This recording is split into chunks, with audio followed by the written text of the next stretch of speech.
ভীষ্মের দরজায় এসে কৃষ্ণ পিছিয়ে গেল, দ্রৌপদীকে বলল চলে যাও, দাদু ভীষ্মকে প্রণাম করো।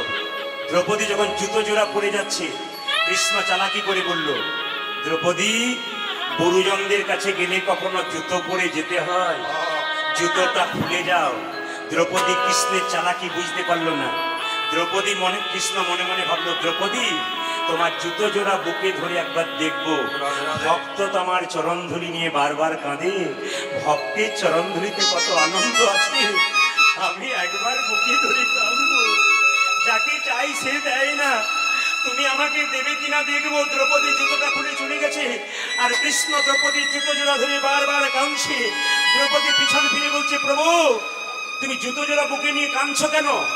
ওগো দ্রৌপদী, ভক্তের যেমন ইচ্ছা হয় ভগবানের চরণ পাবার, ভগবানের তো ইচ্ছা হয় ভক্তের চরণ পাবার।